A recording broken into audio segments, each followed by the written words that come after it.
Real Country 1430 AM and 107.3 FM WRDN. I'm Brian Winnikins. Joining me this morning, Wisconsin Agriculture Secretary Randy Romanski from World Dairy Expo. Thank you to our expo sponsors, including AMPI, Animal Wellness Center of Buffalo Valley, Elsivia Co-op, Bauer Seeds and Service, BioVet, Farm First Dairy Cooperative, and Dairy Farmers of Wisconsin. Secretary Romanski joins us for the World Dairy Expo. Earlier today, on Tuesday, when we did this, you kind of hosted a panel on the Dairy Business Innovation Centers, and they got some extra money. They did. It was a good panel.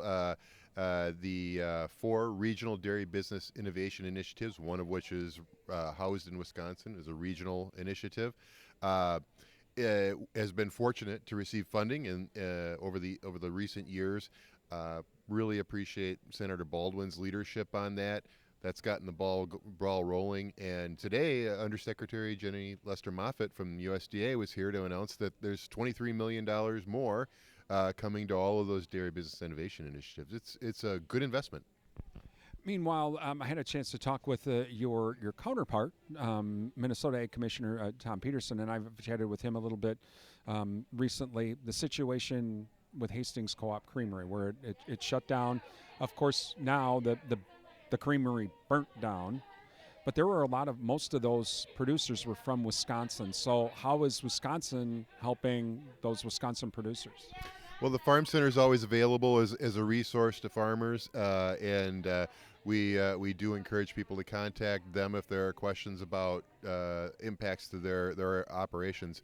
But one of the things that I would say too, Brian, is that Wisconsin's fortunate to have a producer security program in place, so that if there are instances where there's a sudden change or farmers aren't getting paid for their milk, there's a system where the producer security fund is in place to try to get them some of their money back. And the farmers from Wisconsin that had issues and applied through that program would be eligible to receive some funding. Meanwhile, today, even on this Tuesday, it came across my newswire, Minnesota Department of Ag is providing funding for Minnesota producers for livestock producers with the wolf issue to help with maybe getting barrier animals to help keep the wolves away, barriers, that sort of thing. They provide funding for it. We have that wolf issue in Wisconsin. Is that something that potentially Wisconsin Department of Ag would do for Wisconsin farmers? It's a lot of it depends on what the legislature authorizes our agency to do. It's one of those things where I know there's a depredation program available, but if there's something beyond that, we would take the legislature's lead on that. The other thing that goes along that is funding. If there's going to be a program, there would have to be funding that goes alongside that. Talking with Wisconsin Agriculture Secretary Randy Romanski today. I know you've been on some trade missions as of late, haven't you? I have, and there's another one coming up. So the most recent one has been to the UK.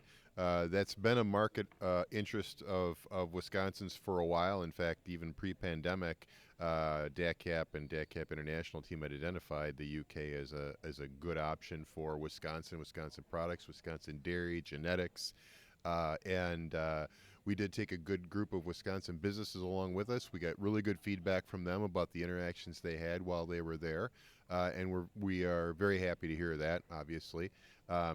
The next one that I will be going on to is to go to Kenya as part of a USDA mission. Opportunities there as well for Wisconsin products. And the thing that we're appreciative of is the fact that we are now able to use some state dollars for our international export efforts. This is something Governor Evers and the legislature agreed to. I like to say that because it happens, and it happens more often than people know.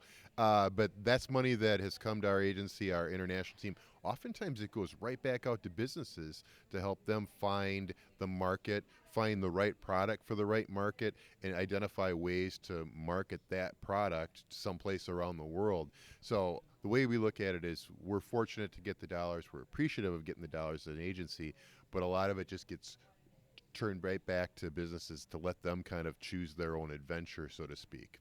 Talking with Wisconsin Ag Secretary Randy Romanski this morning. While we're here at World Dairy Expo, our friends from the Wisconsin Soybean Marketing Board contacted me that there's a group from Uzbekistan here touring some Wisconsin soybean farms, but they're coming here on Thursday to World Dairy Expo. So this is kind of interesting. Do you know more about this? Yes, I do. In fact, our international teams have been involved with that program. I can tell you. So here we are, the Tuesday of World Dairy Expo, and I think we've had close to a dozen different countries that we've had at our agency or have interaction with, and it's everything from genetics to dairy research, dairy products. And feed buyers as well. So I think the group that you're talking about is part of a feed buyers mission. Our office, our agency had interaction with that group this morning.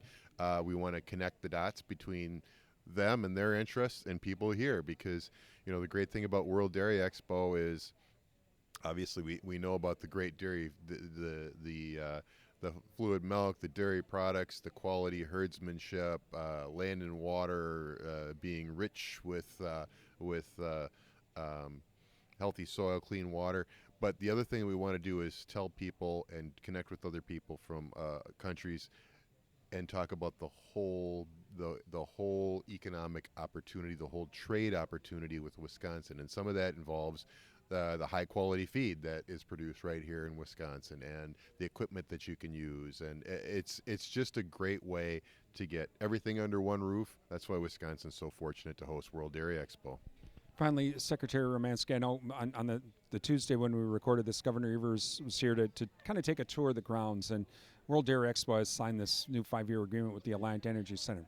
Understand it is owned by Madison, or City of Madison, but is there potentially a way that the state can become more involved with Expo and helping to support it with certain, maybe some type of funding, if that, or something like that? Because some of these big shows in like Pennsylvania and others, they get some pretty heavy state support. We just got done talking about how Expo and all of the people you're talking with are here right now. So there's some value to the state. So are there discussions about that? Well, there is tremendous value to the state for World Dairy Expo being here, and we're excited to see that the contract extension signed. This is the only home World Dairy Expo is known, and it's the only home it should ever have. In fact, Governor Evers provided some funding, I think it was last year or the year before, for upgrades here on campus. So heating, venting, ventilation, air conditioning, water improvements in these facilities to kind of help out. So that investment that you mentioned has been happening on this campus. Long term, it's obviously a county facility. I think the county has really stepped up as well in what they're doing in the facility. So I think it's important to have the ongoing discussion. The good news is I'm a member of the World Dairy Expo board as well, so I get to be part of those discussions. But this is a fantastic opportunity for the state, and it's important to have those partnerships. Wisconsin Agriculture Secretary Randy Romanski. From World Dairy Expo, I'm Brian Winnikins on WRDN.